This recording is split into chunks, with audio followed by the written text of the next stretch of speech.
How's it going, everybody? Bryan Alvarez here on Wrestling Observer Live. We are here every day, Monday through Friday, noon Pacific, 3 Eastern, Sundays, 3 Pacific, 6 Eastern, Saturday mornings with Jim Valley, 10 a.m. Pacific, 1 Eastern, Sundays with Andrew Zarian. And, well, it's Thursday here on the show. You know what that means? Well, we got a lot to talk about. So, we have the AEW Dynamite show from Wednesday, which was the follow-up to the Dynasty show. We talked about this a little bit on Observer Radio last night. And Dave wasn't a huge fan of the show. Thought that it felt unfocused. And I kind of had a different impression of it in the sense that we don't have another AEW pay-per-view until the end of May. And it's April 10th. We got like 6 weeks.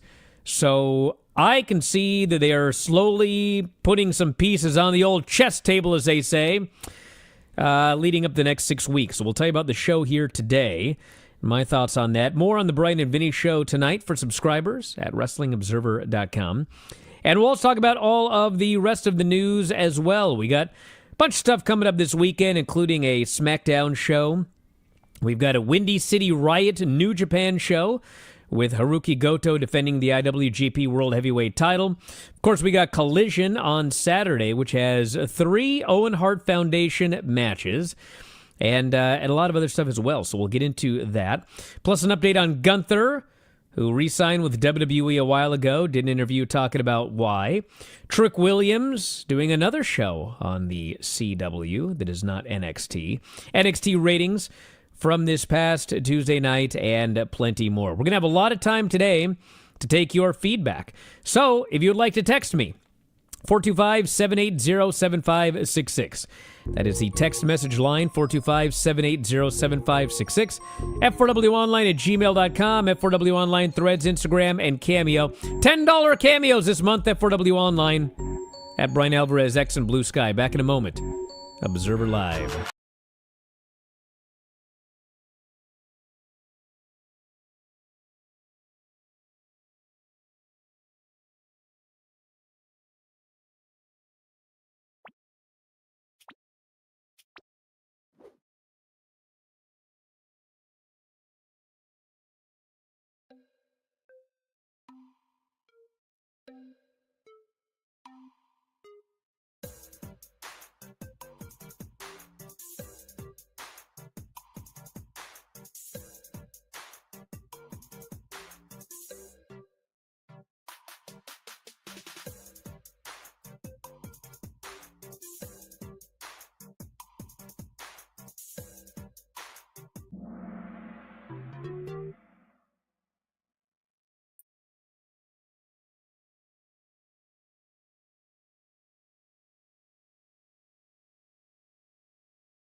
Back in the show, Bryan Alvarez here, Wrestling Observer Live. I think Mike Sempervive is currently attempting to connect. Can we get a shot of that, Suncast? So he's pushing all those buttons there. You there, Mike? Yeah, he's working on it. We'll see if he makes it on today. All right. We got a lot of news to get into. Should do a plug here. So I'm at Cannon Beach for one more day. And if I vanish off this show, I'm telling you why right now. It is furiously raining. And 2 hours ago, we were down at the skate park. Beautiful sunny day, warm. And then, man, this blew in. And if you're one of my followers on... oh, there he is. If you're one of my followers on... one of my super followers on X/Twitter, one of my subscribers, I put up a video of the rain right now, and people always talk about sideways rain. I put up a video. This rain is completely sideways. Not at an angle. It's completely sideways, furiously blowing, so I could be knocked off the air at any time. I also put up a video, if you're a fan of animals, this giant elk that crossed the road right in front of our car, and we took a nice video of it if you want to see a giant elk butt. So, yeah. All right. You there now? I think so. Okay. Did they fix your internet? Apparently it was the neighborhood's internet. You saw those messages. It wasn't just mine. Well, I never know if those people are telling the truth or not. I don't trust them.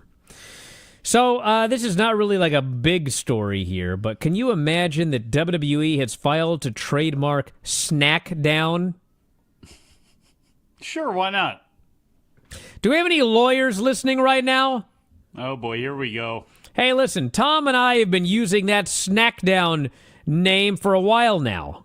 Well, so, could we contest this trademark? Is that possible? Now, granted, we didn't trademark it, but still... Yeah. We've been doing the sponsorship Snackdown for years, based on the sponsors that WWE has on SmackDown, and now they've decided they're going to trademark Snackdown. That doesn't seem right. I don't really care, but we're still going to call it the sponsorship Snackdown. We used it first. All right, let's talk about some actual news here. So, this coming weekend, we've got quite frankly, Snackdown edition of SmackDown from Seattle. It's from Seattle, everybody. We got a gauntlet match for a WWE Women's Tag Team title shot at WrestleMania 41. Katana Chance and Kane Carter versus Bayley and Lyra versus Shayna and Zoe versus Meechin and B-Fab versus Piper and Alba versus Natty and Maxine Dupree. So basically, they're doing the exact same thing they're doing on NXT because the men are doing a gauntlet next week to determine who gets a tag team title shot at WrestleMania. So if you haven't figured it out, the story of the WWE WrestleMania weekend is now how many people can we get on the show without doing a battle royal? We have countless multi-person matches. We've got... let's see if I got them all here. We got a three-way. For NXT, we got a three-way NXT title match. We have got a six-way women's North American title ladder match. We have a four-way NXT women's match. Allegedly, it'll be one-on-one for the tag titles, but I doubt it. And then for WrestleMania, we have got a three-way main eventing night one. We have got a three-way for the women's title. We have got a four-way for the Intercontinental title. And there's probably going to be more to come that I've not listed here. But yes, this is the year of how can we get everybody on the card in one way or another. So there you go. But anyway, SmackDown also has Cody returning to SmackDown. Drew McIntyre and Damian Priest face-to-face, and Rey Fenix faces Berto, who's Humberto Carrillo. So that's coming up on Friday. And then Saturday, we got Collision with a bunch of tournament matches. Takeshita versus Brody King. Athena versus Harley Cameron. No spoilers for that live match. Jamie Hayter versus Billy Starks. Anthony Bowens versus Blake Christian. And FTR will speak. Who's Vanilla Baby getting all this FaceTime for all of a sudden? How about that? What are you talking about? It's Blake Christian's nickname, is it not? It's what he's got on the back of his trunks. He's the baby face? The Vanilla Baby. Oh, the Vanilla Baby? Mm-hmm. Huh. I still can't get over this whole Anthony Bowens and... What is this? Anthony Bowens and... guess you can't see that, can you? No. Still can't get over this this Anthony Bowens Max Caster thing. Why? I just feel like I'm on another planet with this Max Caster. You know? He's getting over. No, yeah, that's a problem, Mike. That's the problem, okay? Okay. Explain. When people say, look, it's working, he's getting over, okay? Mm-hmm. That is what you would say if somebody came out of nowhere, the Mulkeys, for example, weren't over, and then, like, they kept going, and then they started to get over, okay? So that's what we would be talking about. But what happened here is, like, am I in another universe? Max was already really over. Do you understand? But that was a long time ago. He was one of the most over acts on the show with Bowens and Billy. They took a guy who was really, really, really over, and then they gave him a new gimmick, which is starting to get a little over.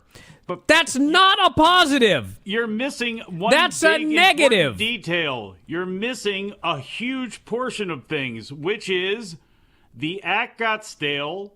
Like a lot of things that they did, it started to kind of spiral into the ground. He kept messing up his reps. People really did kind of get tired of it. I think they did that on purpose for reasons unknown. Well, they had no direction, and then they disappeared for a while, and then he came back as this. And is it a very geeky Barry Horowitz, pat on the back sort of thing? Yes. But now they're at least chanting his name. He gets to do a lot of stuff, and he's getting some FaceTime on TV every week, whereas a lot of people don't, either by design or for whatever reason. So obviously, he's a huge geek, but that's what he wanted to be, and it's actually working for him. Where does it get him? We shall see. Let me give you an analogy, all right? Okay. Let's say, Mike, that you've been poor your entire life, okay? Okay. And you start a business, and you start making a little bit of money, and people are like, good for Mike. He's making some money in his business, okay? Mm-hmm. So now let's say that I was poor. I started a business, and I made $10 million. I just made millions in my business, okay? Okay. And then I, gambled it all away, okay? I just gambled it all away and had nothing. Got it.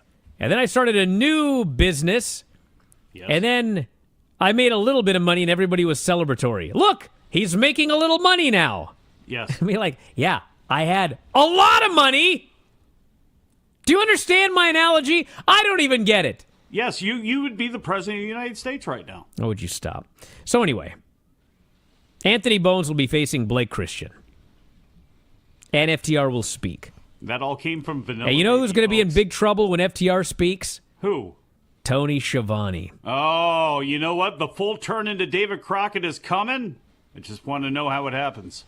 Well, I'll tell you how it happened. He mentioned Dax's kids. Well, I know that. His I daughter. just want to know, does he get sickled like Nikita Koloff laid out? Like, what do they do with Tony? I don't think I don't think they can physically attack him, but I think he's in trouble. Hey, back in a moment with more Observer Live.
Hey, I got the full schedule for WrestleMania week, for those of you that are listening to this right now. So I leave Wednesday, and so I don't think I'm doing Observer Live Wednesday. Possible that will change, but I don't think so. I don't want to... these airports. But Thursday, we're going to have a studio set up at our Airbnb, and Thursday I may be doing the show, Mike.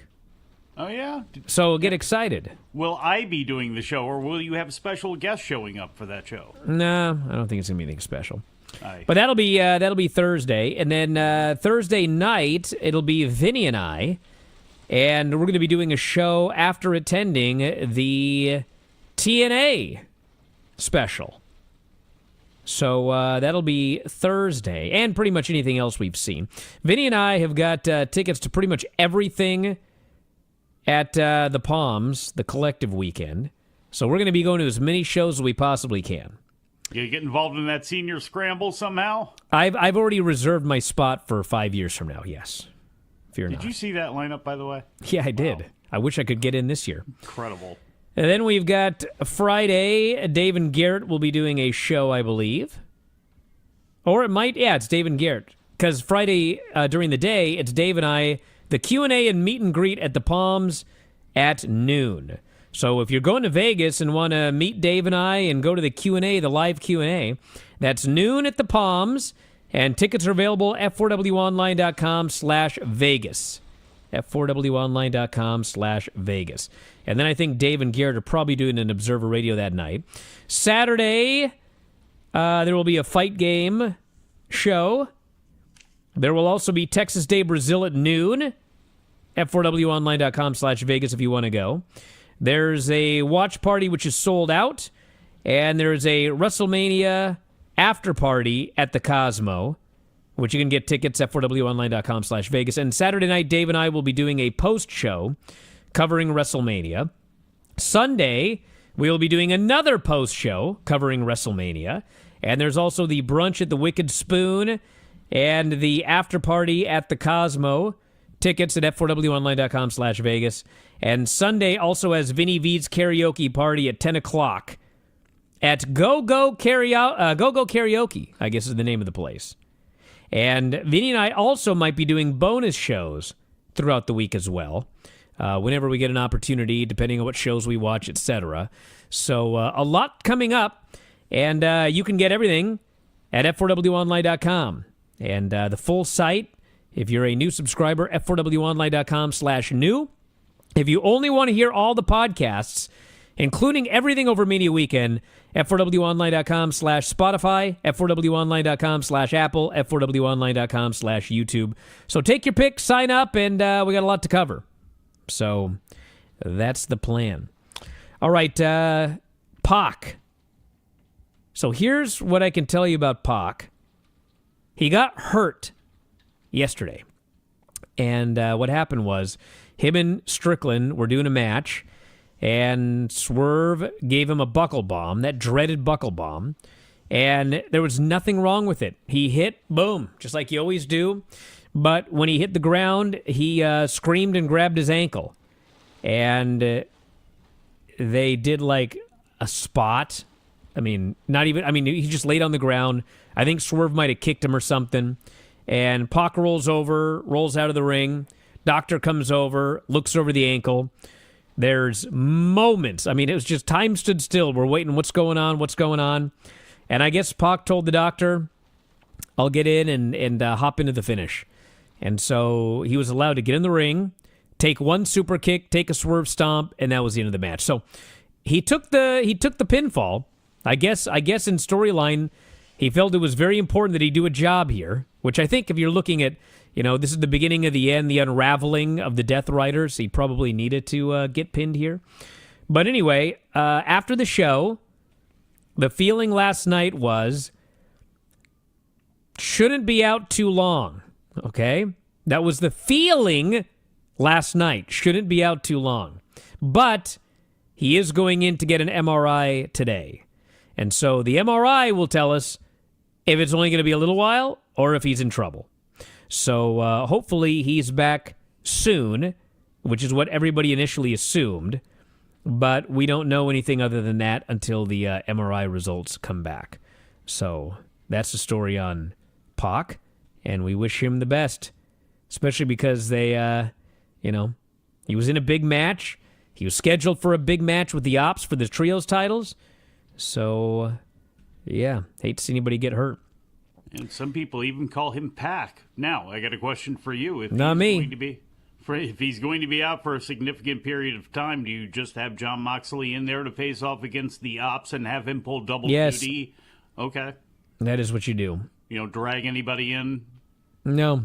Okay. Mox is going to be in there and his team's going to lose. Because they're also, we'll get into the Dynamite report in a minute. Gunther is re-signed. Actually re-signed near the end of 2024. Did not reveal the financial details, but he said he now gets a tour bus. So that was a perk he asked for that was granted. He signed, I'm given the impression, for a lots of money. He was asked if he considered other options before re-signing. He said, no. I'm set where I am. Nothing else is really, how could I, he says. I think I saw that statistic recently. Since I signed in 2019, keep in mind, by the way, let's keep in mind, when Gunther was first signed, he was not in the shape that he's in now. He was a big, heavy guy. In fact, if you asked him, he would probably say that he was fat. And I remember he'll never make it to the main roster. He's never going to be pushed hard on that main roster. Well, here we are. It's 2025. And he said that there was a statistic online since he signed with WWE in 2019, 6 years ago. He has been a champion 85 to 90% of the time he has been there, whether that's NXT UK, NXT, or the main roster. So that was a big miss by people that thought he'd never make it. He's been the heavyweight champion, the longest reigning Intercontinental champion of all time, NXT UK champion, and world heavyweight champion, obviously. although I don't think that's going to last much longer. But anyway, he's re-signed and he's happy. NXT on Tuesday was up 5%, point 17 and 18 to 49, which is the best number since February 25th. And they're actually up 5.6% from last year at this time when they were on USA, although the 1849 down 10% because for whatever reason, older people watch on the CW. They're watching those Saved by the Bell reruns. So, kind of interesting because they didn't really have a lot announced for this show either, but they did have a match announced involving all three main eventers for Stand and Deliver. So that was certainly better than the week before when they had practically nothing announced. So, as we talked about, you got to announce stuff. People aren't going to watch your show if you don't announce stuff. And you know what else? If you put a commercial break at the top of the end of the show, you're going to kill the overrun. Why are they doing that? I'm just trying to help. How is this happening? I don't know. This was never an issue before. And now all of a sudden, like, why are we at the top of the hour with the commercial? It just doesn't make any sense. Trick Williams is going to make a guest appearance on the 7th season, the finale of All-American, a scripted football drama. Ooh. He plays Eddie Blair, which sounds like an NXT name, athletic director of South Crenshaw High School. And apparently there's a picture of it on the front page, Compton. apparently, because it says "See Above." The show, man, did I ever tell you about when I drove through Compton? No. I didn't? Yeah. I don't think so. How much time do I got? All right, I'll tell you a quick plenty. story. All right. This is probably more interesting than Trick on the C-Dub. So we went down for Bash at the Beach, 1995, which was in Huntington Beach, I believe. And we drove from Seattle. And at the time, I had a red Geo Metro. And it was Tony and I think my buddy Dan Adam. And we started driving from Seattle. And back then, you know, I was young and even more stupid, so we decided to drive straight through. No brakes. And I thought, as soon as we get to California, we're going to start seeing signs for Disneyland, for Los Angeles, okay? Well, California is big. So we get into California, there's no signs. We drive, and we're driving for hours. I'm like, where is the sign for LA? Like, it's got to be coming up soon. And finally, off in the distance, I see, oh my God, that's the first sign. We're getting close to LA, and we get closer, and we get closer, and it says, LA, $3.99. I was like, oh my God. So we drive, and we drive, and we drive, and we drive. And I decide, you know what? We're going to go to Disneyland first. There's got to be signs for Disneyland. Anyway, the point is, we ended up in Compton in my red Geo Metro. And we drove through that town. We didn't know where we were. 1995, by the way. And thank God the music is played. You can fill in the rest of the story. Back in a moment, Observer Live.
Back on the show, Bryan Alvarez here, Wrestling Observer Live. Mike Sempervive, also of WrestlingObserver.com. Hey, if you go to my Twitter, my X, at Bryan Alvarez, the free one,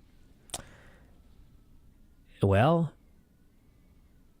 coming up on May 17th for Relentless Wrestling at the Northern Quest Resort and Casino, there will be, at 4 o'clock p.m. that day, a special pre-show podcast before the wrestling show that night. A pre-show podcast hosted by, yes, myself as well as Filthy Tom Lawler, a live Filthy Four Daily with a very special guest. Do you know who the special guest is, Mike? I do not. You don't? I don't. Wow. Well, on May 17th at the Northern Quest Resort and Casino in Spokane, Washington, at 4 o'clock, the pre-show podcast with myself and Tom Lawler will feature special guest Kurt Angle. No. Yep. We will be interviewing Kurt Angle May 17th at the Northern Quest Resort and Casino in Spokane, Washington. Tickets are available right now. Extremely limited VIP packages. Includes a fan Q&A, early entry, exclusive merchandise, and more. You can go to Relentless PNW on Twitter/X, Relentless PNW. Check out the pre-show podcast for Pacific at the Northern Quest Resort and Casino in Spokane, Washington. Myself and Tom and the legendary Kurt Angle. I am impressed. I got to be honest. I got a lot of questions for that guy, let me tell you. Hopefully none of them are about sausages or hot dogs or anything like that. Oh, just you wait. Just you wait. All right. Well, let's talk about some other stuff. We'll talk more about that as the weeks draw nearer. But I'm pretty excited to drive over that damn mountain. Go see Kurt Angle. That sounds actually fantastic. That sounds like a reason to drive over that I'm going to get Tom at the airport. We're going to do a 4-hour road trip across the mountain. Is that going to be recorded for public consumption? Maybe it will. Maybe it won't. Ooh. You'll have to see. Oh, man, who's going to play the role of, never mind. The policeman? We'll find out. All right. So the Dynamite show opened up with a Moxley promo where essentially he's not so sure about these Young Bucks, even though they helped him retain the title. And so he said, you better be careful before you make any moves. We had Moxley versus Shibata, where you could see Moxley loves this dude. They had I can't call it like a UWFI match, but it was not like a traditional match. There was no heat. It was just grapple, beat each other up. Moxley sold for hours for this guy, and then he raked his eyes, put him in the choke, submitted him. Afterwards, the Young Bucks came out. They had a stare down, and then Moxley and his crew left. The Bucks cut a promo, and they basically are trying to get Moxley on their side. They think they should all team up together for the good of the company, because they also, much like Moxley, they want to make AEW great again, so to speak. And they call him out to discuss this further, but Kenny Omega comes out. Very controversial promo. Controversial? Well, yeah, because it was very wacky. And yes, I get it, guys. I've been on the board. I know Kenny's a wacky guy. I know he does wacky promos, okay? But in the middle of this promo, he broke down into, and listen, here's the thing. People hate when you compare AEW to WWE. They hate that, okay? Well, how can you listen to a Kenny Omega promo? I can't even talk about what he talked about here on Observer Live, but it was total toilet humor. The only thing you can think of as a wrestling fan when you hear this is Vince McMahon and WWE. He loved this stuff. He loved it. So I thought it sucked. I don't want to be reminded of Vince. The rest of it was fine. In fact, I had no problem whatsoever with him being wacky and the rest of his promo. And you know what? If you would have taken the stuff with the dogs out, it would have been just as good a promo, if not better. So anyway, I didn't like that aspect. But he wants to fight. Then Okada comes out. Then Swerve's music hits. And then Pac jumps Swerve. A lot going on. They're clearly building towards a blood and guts match or stadium stampede or whatever it's going to be. But they're getting everybody on everybody else's side to figure out who's where. Obviously, Swerve and Hangman are going to end up together on this deal. But we got a lot of time, so this is the beginning of this build. And then we had Pac and Swerve. This guy goes, any problems on how he was dressed? Better than Mark Davis? We don't want to bring up Mark Davis. The poor guy's hurt. Get off his back. Anyway, we talked about Pac and Swerve. That sucked. Poor Pac. And then they clearly had time to fill. And so it was like, they just had video package after video package after video package because the show's timed out. And so they got to get everything on schedule again. But then we had a segment where Hangman goes into Swerve's locker room. Hangman, he's looking for Swerve. Swerve's not there, but Nana is. And Hangman says, you tell this guy if he gets in my way in the Owen, I'm going to pick up where I left off. I wasn't trying to help Swerve this weekend. And he goes to leave, and Nana says, hold on a second. I can't speak for Swerve, but I want you to know I really regret it. And Hangman stops him. I don't want to hear it. You don't deserve that. And he storms off. Hangman is having second thoughts about hating Swerve, especially after Swerve basically apologized. But he can't bring himself to forgive this guy. And so anything that will cause him to start feeling this sympathy, you don't want to hear it. Now, I'm filling all this in because they didn't tell you guys any of that, but I am.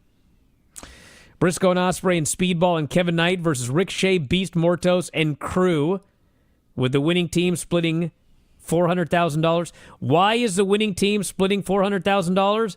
I don't have any idea. It was never explained. They did this one other time. There was no follow-up to the winners getting $400,000. It's just something Tony now likes to do. So anyway, the babyfaces won. Pinned Mortos. At least that guy's a lawyer. He's got money. Said Copeland was out indefinitely after FTR killed him. We had a Hurt Business segment. MJF now thinks he's part of the group, but Lashley, he wants no part of this. And so he's angry. And finally, MVP says, you know what? In order for you to be in this group, we got to take a vote. Thumbs up or down. Everyone knows me. I'm a thumbs up. Lashley throws down the mic. He just walks away. Presumably that's a thumbs down. And so MVP says Shelton. Even though one person's already given a thumbs down, he wants Shelton's vote anyway. Shelton puts out the sideways thumb, but then points it down. Lashley's like, thank you, brother, and he hugs him, and they leave together. And MVP shrugs at Max, and he leaves as well. We had Megan Bayne actually saying words. 5 words. I'll make you bow down. So now we have 2 queens in wrestling, Charlotte and Megan Bayne. Chris Statlander, Thunder Rosa in a tournament match with Tony on commentary. Tony on commentary is the best thing on this show. These announcers were dying. The last time I wrestled Chris, she says, I got dropped on my head and I lost 3 inches. But then I met Tony Schiavone and I got him back. They're crying. Not so finally, toilet humor there? No. Okay, that's fair. All right. Statlander hits a lariat Saturday Night Fever and gets the pin. Tony Storm is hilarious. Tony Storm is entertaining. It's great. I love it when Taz breaks up, especially with that said. You've got to be careful because there is a match that is supposed to be going on in the ring that's supposed to be getting over, too. You got to be careful with that stuff. Don Callis puts over Takeshita and Fletcher. Now go ahead and say what he said. They're jacked and hot and healthy. Oh, my God. Oily, too. Oily. Up. And he's looking for new members. You hear that? He's looking for new members. Undisputed did a promo. They're back. Jericho came out for a Learning Tree segment. And long story short, he gets angry. Actually, he doesn't get angry. He gets disappointed. I'm not angry, he says. I'm disappointed. He drops an F-bomb. He's yelling at poor Bad Apple and old the tall guy there, Big Bill. William Redwood. Yeah, William Redwood. And so finally he goes, I'm disappointed in you guys. And until you change that, I think it's best I'm not here, and he leaves. So apparently he's off TV for a while. He is touring with Fozzy, but I looked at the schedule, and I think there's some Wednesdays open, but it appears that he's gone for a while. I would figure dinner theaters, actually, that's when they're at their most booked up. So I figured I guess not. Hurt Syndicate promo. Shelton admits, that MJF is kind of funny. Lashley's like, I'm out of here, and he leaves. Shelton follows him. MJF comes in. He says, why am I being treated this way by these guys, MVP? Don't they know who I am? I'm MJF. MVP says, well, yeah, that's a problem. They do know who you are. You need to find out what those guys want and give it to them. Then we had Joe and Hook against Wheeler and Claudio. I thought they had a good match. And they did a triple submission finish of the Death Riders, basically. Moxley tries to distract. Wheeler rakes Hook's eyes. But then Shibata comes down, starts choking out Moxley in the aisle. Hook puts the red rum on Wheeler. Joe puts the clutch on Claudio. All three heels are getting choked out. And Wheeler taps out, and Hook gets the big win. So then Marina hits the ring and clips Joe's leg. Shibata tries to make the save. He gets killed. Claudio gives Hook a neutralizer on an open chair. And then they bail. And a furious Joe returns and challenges them to a match for the trio's titles. So during that segment with the Young Bucks, they're explaining that they're all better together than apart, basically. They want to unite with the Death Riders, and Moxley's not down with this idea. So I think that what makes the most sense is the Death Riders lose those trios titles, and once the Death Riders suffer their first big loss and things are beginning to unravel, that's when Moxley decides, you know what? Maybe we do need some help. But one way or the other, I think it's time that some babyfaces got a big win, and so I think that them winning the trios titles makes sense to me. So we'll see. I thought it was a pretty decent show overall. I thought it was a good, simple show, I wrote in my report for my followers on X and subscribers at F4WOnline.com, because I do reports every week, you see. You can check those out there. Yeah, good stuff. I want to pick nits about one thing. Yes. Kevin Knight actually could have used that victory over Mortos just from a visual aspect of it. Yes, Will Ospreay's the big star in that party match, and it was a very fun one. But with that said, why not give Kevin Knight a victory there, considering the most we've seen him do is lose? I do not disagree. Back in a moment, Observer Live.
Back at the show, Bryan Alvarez here, Wrestling Observer Live. Mike Sempervive, also of WrestlingObserver.com.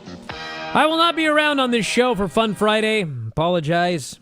Mike will be here tomorrow. No, I won't. What? I won't. Unfortunately not. No, I will not. So we will have a fun evergreen show of some sort. Why don't you see if Tom can do it then?